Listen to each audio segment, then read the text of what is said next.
اللہ صلی اللہ علیہ وسلم نے باقاعدہ عملی طور پر تجارت کے شعبے کو اختیار کیا۔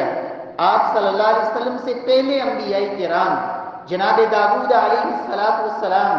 جناب زکریا، جناب موسیٰ علیہ السلام اور دیگر انبیاء کرام باقاعدہ مختلف وہ شعبوں سے منسلک رہے اور وہ اپنے ہاتھ سے کماتے، محنت کرتے، رب العالمین پھر اس روزی میں برکت ڈالتے۔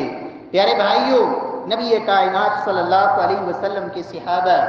جناب ابو بکر صدیق رضی اللہ تعالی عنہ وہ باقاعدہ تجارت کیا کرتے تھے، اور جب ان کو خلافت کی ذمہ داری سونپی گئی تو سیدنا ابو بکر صدیق رضی اللہ تعالی عنہ خلافت کا بوجھ اٹھانے کے بعد بھی اور یہ ذمہ داری سنبھالنے کے بعد بھی باقاعدہ اپنے کاروبار اور تجارت کے لیے جب نکلے تو سیدنا فاروق اعظم رضی اللہ تعالی عنہ نے ان کو روکا کہ امیر المؤمنین، اگر اب بھی آپ اپنے کاروبار کے لیے جائیں گے، اسی طرح تجارت کے لیے جائیں گے تو مسلمانوں کے امور کو کون دیکھے گا؟ اور سیدنا ابو بکر کہا کرتے تھے، لوگوں تم سب جانتے ہو جو میرا کاروبار تھا، میری تجارت تھی، بڑی اچھی طرح تم سب سمجھتے ہو کہ وہ میرے اخراجات پورا کرنے کے لیے وہ بالکل کافی تھی۔ سیدنا ابو بکر صدیق رضی اللہ تعالی عنہ کے علاوہ بھی بہت سارے صحابہ کرام باقاعدہ تجارت کیا کرتے تھے۔ سیدنا عثمان غنی رضی اللہ تعالی عنہ،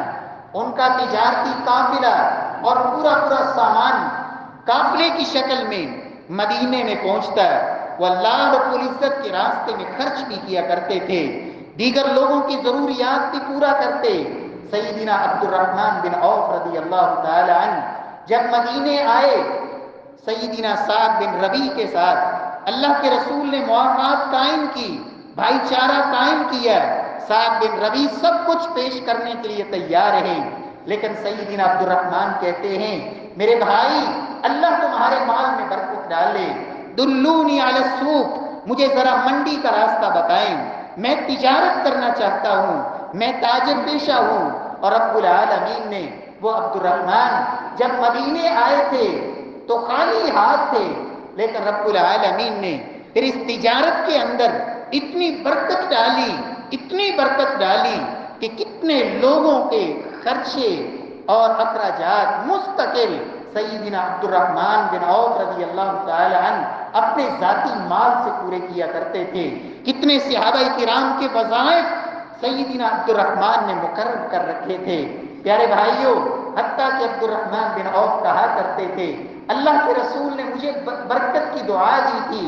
اور رب العالمین نے پھر میری تجارت کے اندر اتنی برکت ڈالی، فرماتے ہیں کہ حتیٰ کہ مجھے اس حد تک یقین ہو گیا کہ اگر زمین سے میں پتھر بھی اٹھاؤں گا، مٹی بھی اٹھاؤں گا تو اللہ اس سے بھی مجھے سونا اور چاندی جیسا نفع نصیب فرمائیں گے۔ رب العالمین پھر برکتیں ڈالتے ہیں۔